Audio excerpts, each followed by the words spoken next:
Hello বন্ধুরা, এটি হলো রাধার বাড়ি। আরে এ কি, আজকে তো রাধাদের কাউকেই দেখতে পাচ্ছি না। এখানে তো আমাদের গুড্ডু আর প্রিয়াসোনা শুয়ে রয়েছে। তাহলে চলো দেখিনি আজকের গল্পে কি হয়। উহু, কি শীত করছে গুড্ডু ভাই। আমার মনে হচ্ছে কি আবার জ্বর এসেছে। আমাকে তুই তাড়াতাড়ি করে ওই ঘরে জ্বরের ওষুধটা রাখা রয়েছে, নিয়ে আয় তো। আরে পিয়া দিদি, হ্যাঁ আমি তো ভুলেই গেছিলাম। মা তো আমাকে সময় করে বলেছিল যে তোকে ওষুধটা খাইয়ে দিতে। ঠিক আছে, আমি নিয়ে আসছি। তারপর আমাদের গুড্ডু সোনা জ্বরের ওষুধ নিয়ে আসতে থাকে। এই নে পিয়া দিদি, নে, ডক্টর যে ওষুধগুলো দিয়েছে এগুলো খেয়ে নে। ওকে, এ গুড্ডু ভাই আগে একটু জল নিয়ে যা। ঠিক আছে ঠিক আছে, আমি জল নিয়ে আসছি। বাবা, ওষুধটা কত তেতো, খেতেই ইচ্ছে করছে না। কিন্তু কি করব, খেতেই তো হবে। খেয়ে নি বাবা, নইলে আমার জ্বর কমবে না। চলো, খেয়ে নিয়েছি। এ গুড্ডু ভাই, ওষুধ তো খেয়ে নিয়েছি, কিন্তু এখন আমার পেটটা কেমন যেন করছে, কেমন যেন গুড়গুড় গুড়গুড় করছে। তারপর দেখতে দেখতে আমাদের প্রিয়সোনা অনেক বড় হয়ে যায়। আরে গুড্ডু ভাই, তোকে এত ছোট লাগছে কেন? তুই কইটুখানি হয়ে গেছিস। আরে বাড়ি ঘরগুলোও ছোট লাগছে। আরে পিয়া দিদি, আমি কইটুখানি হয়ে যায়নি, তুই অনেক বড় হয়ে গেছিস। তুই এত বড় কি করে হয়ে গেলি পিয়া দিদি? আরে তুই মিথ্যে বলছিস, আমার তো মনে হচ্ছে আমি স্বাভাবিকই রয়েছি, খালি তুই ছোট হয়ে গেছিস। এ গুড্ডু ভাই, এখন কি হবে? তখনই চিঙ্কি আর রাজুও চলে আসে। আরে আরে, চাল দেখি প্রিয়া কি করছে। আরে বাপরে, এটা আবার কে? কত বড় এই মানুষটি। আরে আমার ফ্রেন্ড চিঙ্কি, রাজু, তুইও তো কত ছোট হয়ে গেছিস। আরে প্রিয়া, তুই এত বড় হয়ে গেছিস আবার? আবার কি খেয়েছিস? আরে হ্যাঁ রে চিঙ্কি, আমার তো মনে হচ্ছে প্রিয়াটা এবার গেল, এবার আর আগের মতো ছোট হতে পারবে না। আরে তোরা বস তো চুপ করে, আমি বড় হইনি বেশি, তোরাই ছোট হয়েছিস। আরে দাঁড়িয়ে দেখি তো। ওরে বাপরে, আমি তো কত লম্বা হয়ে গেছি। এবার কি হবে? আমি তো এখন এই বাড়িটাতেও থাকতে পারবো না। এবার কি হবে? এই তোরা প্লিজ আমার মাকে বাবাকে গিয়ে ডেকে নিয়ে আয়। দেখি তো আমার মাথাটা ঢুকিয়ে। এ বাবা, আগে তো এই ঘরের ভেতর আমি ঢুকতে পারতাম, এখন তো মনে হচ্ছে আমার মাথাটাও ঢুকবে না, এত ছোট হয়ে গেছে ঘরগুলো। তখনই রাধার কুসুমও চলে আসে। এই তাড়াতাড়ি চল রাধা, দেখি প্রিয়াটা কি করছে, ওর তো খুব জ্বর এসেছিল। আরে এ কি, এই বড় সাইজের মেয়েটা আবার কে? কুসুম আন্টি, দেখো না, প্রিয়া দিদি আবার বড় হয়ে গেছে জ্বরের ওষুধ খেয়ে। আরে মা মা, দেখো আমি আবার বড় হয়ে গেছি। এখন আমি কি করে আবার আগের মতো ছোট হব? আরে প্রিয়াসোনা, তুই আবার বড় হয়ে গেলি? এ বাবা, কি করে, কি খেয়েছিলি? কালকে তো ওষুধ খেয়েছিলিস, ভালোই তো ছিলিস। এখন একটি ওষুধ খেয়ে তুই এত বড় হয়ে গেলি? না না, এটা কিছু একটা সমস্যা আছে। আরে হ্যাঁ রে দিদি, আমার তো বিশ্বাসই হচ্ছে না। কাল পর্যন্ত তো প্রিয়াসোনা এই ওষুধটা খেয়ে সুস্থ হয়ে গিয়েছিল, আর আজকে এত বড় হয়ে গেল। রাধা আন্টি, রাধা আন্টি, এখন আমি কি করব? আমার জন্য তোমরা আলাদা একটা ঘর বানিয়ে দাও, আমি ওই বাড়িতেই থাকবো। আমি এটার মধ্যে তো ঘুমোতেই পারবো না। আরে প্রিয়াসোনা, তুই চিন্তা করিস না, কিছু একটা ব্যবস্থা অবশ্যই হবে। আরে হ্যাঁ রে প্রিয়াসোনা, কিন্তু আগে তো আমাকে আবার তোকে ছোট বানাতে হবে। আমার সেই ছোট্ট সোনা প্রিয়াটাকেই আমার চাই। আরে দিদি, ঠিকই বলেছিস তুই। কিন্তু মা, আমি এত বড় হয়ে তো সুবিধাই হয়েছে, এখন তোমরা যেখানেই যেতে চাইবে আমি তোমাদের কাঁধে করে নিয়ে হেঁটে হেঁটেই নিয়ে যাব। বাস গাড়ির টাকা কিচ্ছু লাগবে না।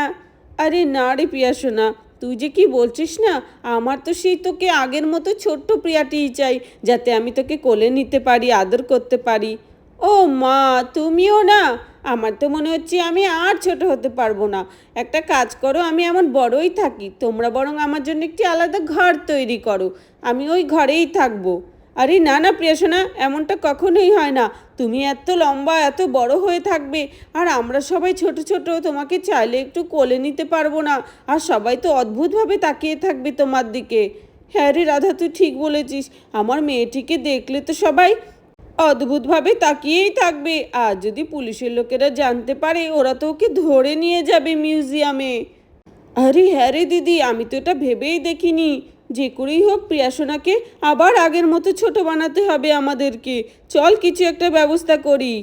কিন্তু প্রিয়া সোনাকে আবার আগের মতো ছোট বানাবো কি করে? রাধা আন্টি আমার খুব খিদে পেয়েছে। মা আমাকে খেতে দাও কিছু, আমার বড্ড খিদে লেগেছে। আমাকে এক চৌবাচ্চা ভাত, এক চৌবাচ্চা ডাল আর এক চৌবাচ্চা সবজি এনে দাও, আমি খাবো। খুব খিদে পেয়েছে, ওই ছোট ছোট প্লেটে আমাকে দিও না। হে ভগবান, এই মেয়ে কী বলে? এক চৌবাচ্চা ভাত ডাল, এত খাবার তো আমাদের পুরো গ্রামের লোকেরাও খেতে খেয়ে শেষ করতে পারবে না। মা আমি জানি না আমার কেন খুব বেশি খিদে লেগেছে। প্রিয়া দিদি তুই এত খাবার খাবি, তোর পেটটাতে পুরো বাস্ট হয়ে যাবে। আমি বলি একটু কম কম খা ছোট প্লেটে। হে ভগবান, আমি তো পুরো ভিখিরি হয়ে যাবো এই মেয়েকে খাওয়াতে নিলে। আরে দাঁড়া দাঁড়া, আগে তো কিছু একটা ব্যবস্থা করি, তোর জন্য কিছু খাবার নিয়ে আসি। হ্যাঁ হ্যাঁ মা, তাড়াতাড়ি করে আমার জন্য কিছু খাবার নিয়ে আসো, বেশি করে আনবে কিন্তু। আমার কিন্তু খুব খিদে লেগেছে, অল্প খাবারে কিন্তু আমার একটুকু হবে না।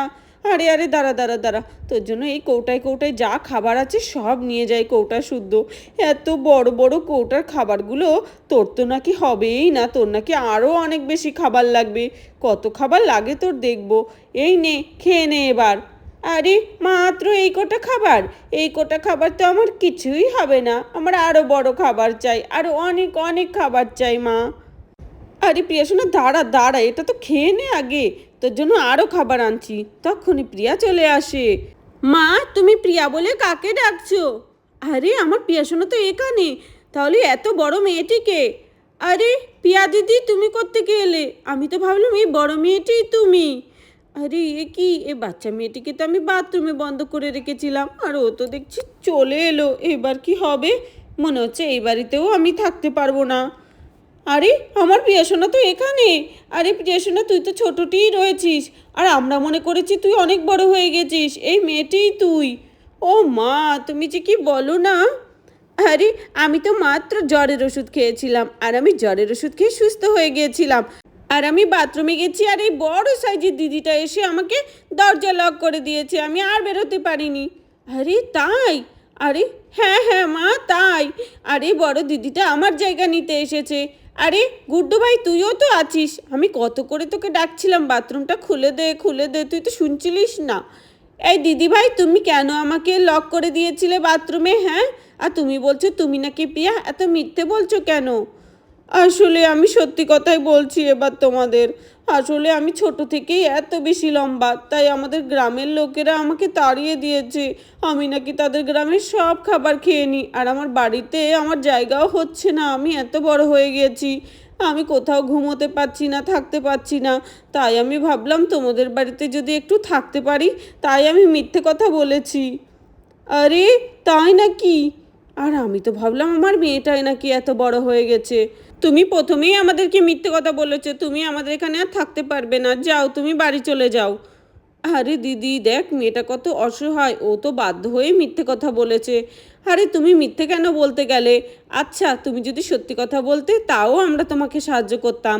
তুমি এখন থেকে তাহলে আমাদের এই গ্রামেই থাকবে, আমরা তোমার থাকার ব্যবস্থা করব।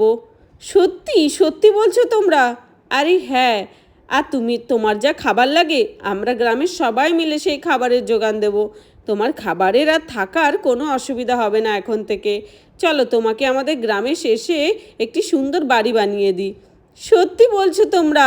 তোমরা কি আমাকে সত্যি বাড়ি বানিয়ে দেবে? আমি এখন থেকে এখানেই থাকবো? আরে হ্যাঁ হ্যাঁ সত্যি। এ দিদি চল তো আমাদের গ্রামেই তা ওর জন্য একটি সুন্দর বাড়ি বানিয়ে দিই। আরে বাহ, কত বড় বাড়ি! আমি তো এই বাড়িতে খুব সুন্দরভাবে থাকতে পারবো। আর নইলে এত ছোট ছোট ঘরে আমি থাকি, আমার পা মেলে আমি একটু ঘুমোতেও পারি না। আজকে আমি এত সুন্দর এত বড় বাড়িটাতে সুন্দর করে ঘুমাবো খুব আরামে। তোমাদের অনেক অনেক ধন্যবাদ, তোমরা গ্রামের সবাই মিলে আমাকে এই ঘরটা বানিয়ে দিয়েছো। আরে কোনো ব্যাপার না, এটা তো তোমার জন্য আমরা করেছি, এখন থেকে তুমি এখানেই থাকবে। আর তোমার খাবার সেগুলোও আমরা গ্রামের সবাই মিলে পাঠিয়ে দেবো রোজ। থ্যাংক ইউ তোমাদেরকে। আমি কথা দিচ্ছি আমি আর কখনো মিথ্যে বলবো না, আর তোমাদের সব দরকারে আমি পাশে থাকবো। ধন্যবাদ তোমাকে। তোমার নাম কি গো? আরে দেখ দেখ সেই মেয়েটা আমাদের গ্রামে এসেছে।